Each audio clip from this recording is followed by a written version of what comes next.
Bismillahirrahmanirrahim.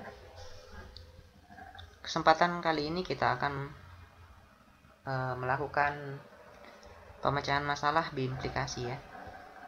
Jadi saya akan membahas beberapa soal dari sini, kemudian Anda melanjutkannya sebagai bahan latihan di rumah.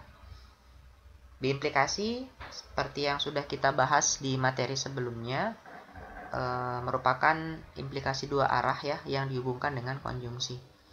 Nah, di sini ada 4 masalah yang akan kita cari kebenarannya menggunakan penyimbolan ya, atau mengubah kalimat-kalimat ini ke dalam bentuk simbol terlebih dahulu. Jadi untuk mengerjakan ini saya akan mengambil salah satu nomor, yaitu nomor 1, dan meninggalkan nomor lainnya sebagai bahan latihan Anda. Baik, nomor 1 adalah sebuah proposisi majemuk yang berbunyi Indonesia belum merdeka jika dan hanya jika Indonesia dikuasai Jepang. Nah, ada jika dan hanya jika di sini itu menandakan biimplikasi ya.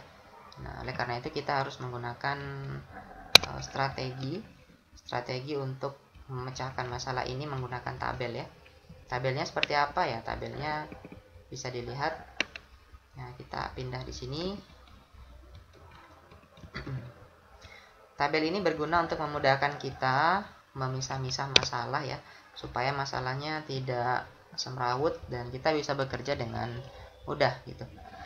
Jadi simbol yang kita gunakan adalah P dan Q ya. Nah, kemudian ada kotak-kotak yang harus kita isi.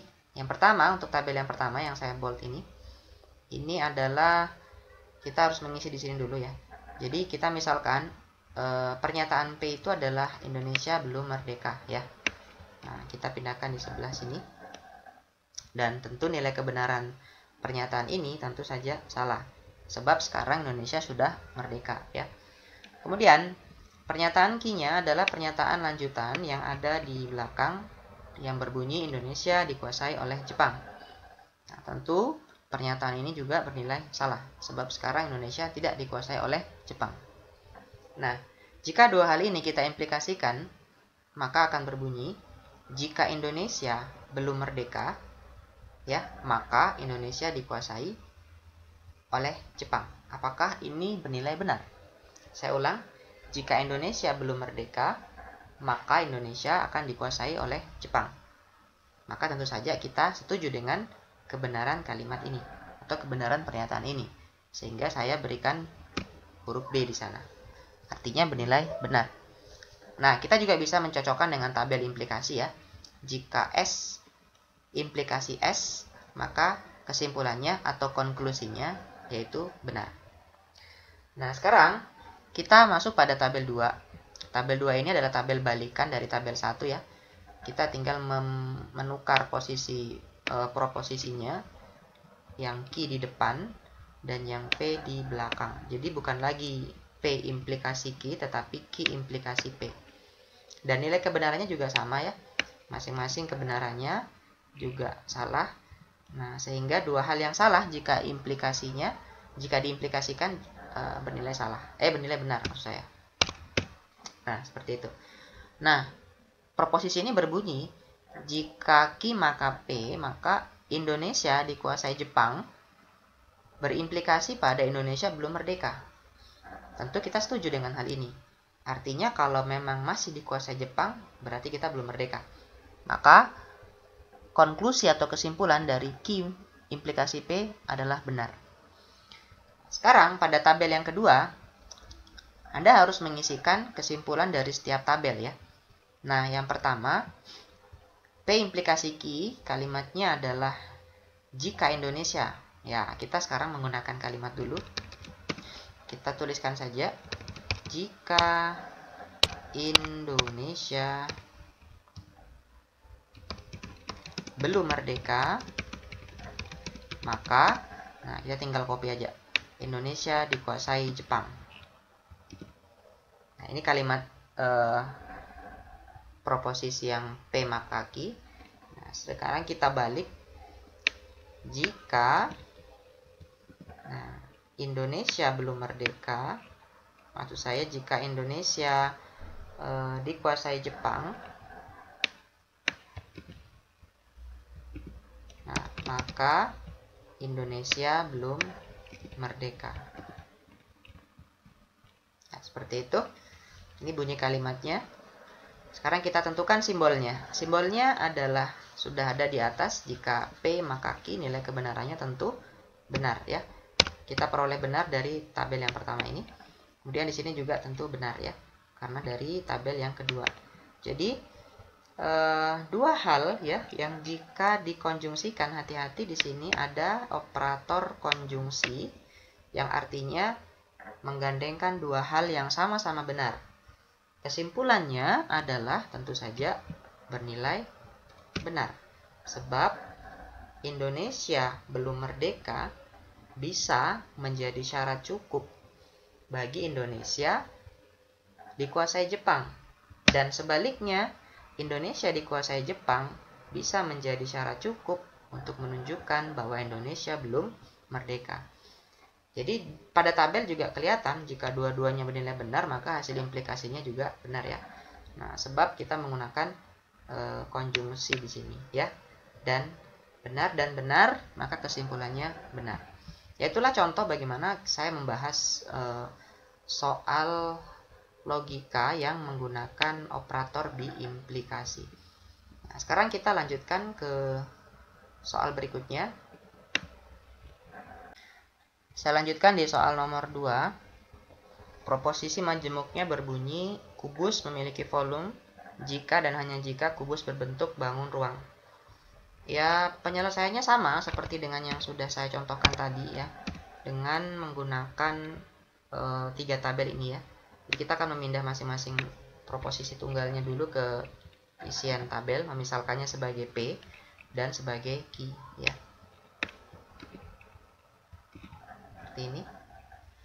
Nah, kemudian kita bisa menentukan nilai kebenaran dari masing-masing proposisi. Kubus memiliki volume. Memang benar ya, kubus memiliki volume. Dan yang kedua, kubus berbentuk bangun ruang, juga bernilai benar. Nah, dua hal jika diimplikasikan tentu bernilai benar. Kubus memiliki volume berakibat dia memiliki bangun ruang atau memiliki bentuk seperti bangun ruang. Dan sebaliknya, jika kita memindahkan Q sebagai syarat perlu, kemudian memindahkan P sebagai syarat cukup, dan nilai kebenarannya juga sama-sama benar, maka kesimpulannya juga benar. Nah, sekarang di tabel yang ketiga, kita akan mengisi kalimatnya menggunakan implikasi ya. Implikasi terlebih dahulu, jika P maka Q, maka berbunyi jika, nah seperti itu, jika kubus memiliki volume, maka berakibat kubus berbentuk bangun ruang. Sekarang kita balik. Jika kubus berbentuk bangun ruang, maka konsekuensinya kubus pasti memiliki volume. Nah, seperti itu. Tentu nilai kebenarannya berdasarkan nilai kebenaran tabel 1 benar, dan kebenaran tabel 2 juga benar, sehingga dua hal yang jika diimplikasikan atau jika dikonjungsikan ya, ini ada konjungsi di atas, jadi kesimpulannya juga bernilai benar ya. Nah, jadi pernyataan kubus memiliki volume jika dan hanya jika kubus berbentuk bangun ruang adalah pernyataan yang benar.